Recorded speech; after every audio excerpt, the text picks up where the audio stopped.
Hello friends, ration shop results எப்போ வரும்னு சொல்லிட்டு எல்லோரும் வெயிட் பண்ணிகிட்ருக்கீங்க. ஸோ தமிழ்நாடு முழுக்க ரேஷன் கடைக்கான சேல்ஸ்மேன் அண்ட் பேக்கருக்கான இன்டர்வியூக்கான உங்களுக்கு அப்ளிகேஷன்ஸ்லாம் விட்டு இன்டர்வியூலாம் நடந்து முடிஞ்சு ரிசல்ட் எப்போ வரும் அப்படின்னு சொல்லிட்டு எல்லோரும் வெயிட் பண்ணிகிட்ருக்கீங்க. ஸோ டிசம்பர் 24 ரிசல்ட் வருங்கிற மாதிரி போட்டிருந்தது.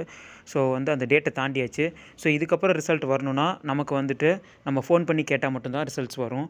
ஸோ இந்த பொங்கலுக்கான ப்ராசஸ் வேலைலாம் கொஞ்சம் நடக்கிறதுனால அந்த பொங்கல் பொருள்லாம் கொடுத்து முடிச்சதுக்கப்புறம் தான் ரிசல்ட் வருங்கிற மாதிரிலாம் நமக்கு அப்டேட் கிடைச்சிது. நான் டிஆர்பி வெப்சைட் ஒவ்வொரு டிஸ்ட்ரிக்கும் ஒவ்வொரு மாதிரி தாங்க வரும். ஒரே நாளில் வராதுன்னு நான் போன ஆடியோவிலே சொல்லியிருந்தேன்.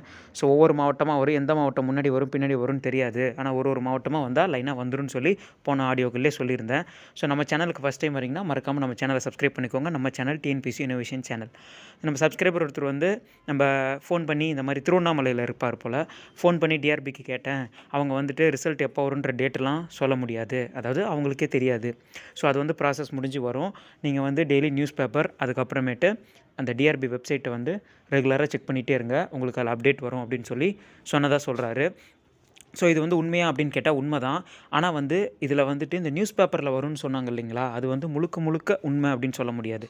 ஏன்னா நம்ம நியூஸ் பேப்பரில் இன்றைக்கி ரிசல்ட் விட போகிறோம், இந்த வாரம் விட போகிறோம், நாளைக்கு விட போகிறோம் அப்படின்னு சொல்லிட்டுலாம் என்றைக்குமே போட மாட்டாங்க. ஸோ எந்த நியூஸ் பேப்பர் வேணாலும் எடுத்துக்கோங்க.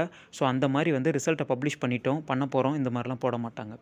ஸோ டிஆர்பி வெப்சைட்டை பாருங்கன்னு சொல்லுது 100க்கு 100 உண்மை. ஒரு நாளைக்கு 2 தடவை காலையில் ஈவினிங்னு இந்த வெப்சைட்டை உங்கள் மாவட்டத்தோட website TRB Salem, TRB Tiruchi, TRB சென்னைன்னு மதுரை போட்டு இந்த வெப்சைட்டில் இன்டர்வியூ ஆல் டிக்கெட்னு இருக்க இடம் சேஞ்ச் ஆகி ரிசல்ட் பப்ளிஷ்டுன்னு சொல்லி வரும். அது தெரியாதவங்க தெரிஞ்சுக்கோங்க.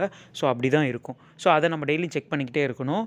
அதுக்கப்புறமேட்டு நியூஸ் பேப்பரில் எந்த மாதிரி வரும் அப்படின்னா, இப்போ ஒரு வேலை நடந்துக்கிட்டு இருக்கும், ஒரு ப்ராசஸில் இருக்குது. ஸோ இல்லைனா நிறைய பேர் போராட்டம் பண்ணுவாங்க. ரேஷன் கடையில் ஆள் பற்றாக்குறை இருக்குது, ஆல்ரெடி ஒர்க் பண்ணுறவங்க இந்த மாதிரி ஏதாவது போடுவாங்க, பதவி உயர்வு பண்ணுங்கள், இல்லைனா இந்த மாதிரி எங்களுக்கு புது ஆளை எங்களுக்கு சீக்கிரமே ரிசல்ட்டை பப்ளிஷ் பண்ணி இந்த மாதிரி ஆளை போடுங்க, எங்களுக்கு வேலைப்பளு அதிகமாக இருக்குது, அந்த மாதிரிலாம் சொல்லுவாங்க.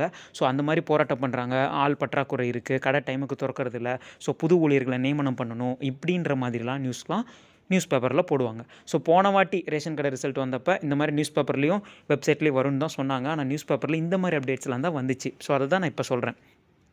ஸோ ரிசல்ட் இன்றைக்கி வரும் அப்படின்னு சொல்லிட்டுலாம் எந்த நியூஸ் பேப்பர்லேயும் வர வாய்ப்பே இல்லை. ஸோ நியூஸ் பேப்பரை நம்ம பார்க்கலாம். ஆனால் நியூஸ் பேப்பரில் ரிசல்ட் வருங்கிறது நம்ம வேணாம், வேறு மாதிரி ஏதாவது அப்டேட்ஸ் வேணால் வருமே தவிர ரிசல்ட்டை பற்றி எந்த ஒரு அப்டேட்டும் வராது. ஸோ ஓகே, அதுக்கப்புறமேட்டு நம்ம ஒவ்வொரு மாவட்டமாக ரிசல்ட் எப்போ வரும், எப்போ வேணால் வரும், நைட்டு வரும், காலையில் வரும், எந்த சண்டே சாட்டர்டே எதுவும் கிடையாது. இதுக்கெல்லாம் கவர்மெண்ட் லீவ் எதுவும் கிடையாது. ரிசல்ட் அவங்க பாட்டுக்கு விடுவாங்க. ஸோ ஒரு டிஸ்ட்ரிக் வந்துட்டாவே அப்புறம் அடுத்தடுத்து எல்லா டிஸ்ட்ரிக்கும் படப்படன்னு வரும். ஒரு வாரத்தில் 10 நாளில் மோஸ்ட்லி எல்லா டிஸ்ட்ரிக்ஸும் வந்துடும். எது ஃபஸ்ட்டு? போன வாட்டி நாகப்பட்டினம் ஃபஸ்ட்டு வந்தது. ஸோ நாகர்கோவில் நினைக்கிறேன் ஃபஸ்ட்டு வந்தது. ஸோ அந்த மாதிரி ஒவ்வொன்றா அப்படியே உங்களுக்கு விட ஆரம்பிப்பாங்க. ஸோ அப்படியே ஒவ்வொன்றா ஒவ்வொரு டிஸ்ட்ரிக்டாக அப்படியே வர ஆரம்பிச்சிது. லாஸ்ட்டாக தான் விழுப்புரம், கள்ளக்குறிச்சி வந்தது. ஸோ அது எல்லாருக்கும் தெரிஞ்சிருக்கும். இந்த மாதிரி நீங்களும் உங்கள் ஊர் டிஆர்பிக்கு வெப்சைட்டுக்கு அந்தந்த வெப்சைட்டில் நம்பர் இருக்குது. அந்த நம்பரை நான் ஒவ்வொரு வீடியோலையும் காமிச்சிட்டு தான் இருக்கேன். ஸோ உங்கள் ஊர் டிஆர்பி வெப்சைட்டை ஓப்பன் பண்ணிங்கன்னா, அதை ஸ்க்ரோல் பண்ணிங்கன்னா உங்களுக்கு லாஸ்ட்டில் ஒரு லேண்ட்லைன் நம்பர் இருக்கும். அதுதான் டிஆர்பியோட அஃபிஷியல் வெப்சைட் நம்பர். அதுக்கு கால் பண்ணுங்கள். ஒவ்வொரு ஊரில் எடுக்கிறது இல்லைன்னு சொல்கிறாங்க. ஸோ ரிப்பீட்டடாக கால் பண்ணுங்கள். அவங்க என்ன சொல்கிறாங்கன்னு அப்போ தான் தெரிஞ்சிக்க முடியும். 38 மாவட்டத்துலேயும் ஒவ்வொரு இடத்துல ஒவ்வொரு மாதிரி சொல்லுவாங்க. ஃபோன் பண்ணி நம்ம கேட்குற மூலிமா நம்ம தெரிஞ்சுக்கலாம் என்ன நடக்குது, என்ன ப்ராசஸ்னு.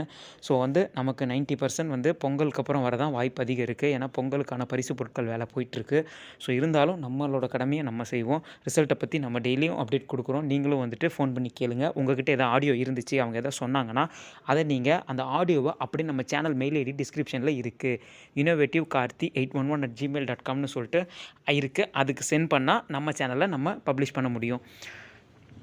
இந்த வீடியோ பிடிச்சிருந்தால் லைக் பண்ணுங்கள், ஷேர் பண்ணுங்கள். Thank you friends.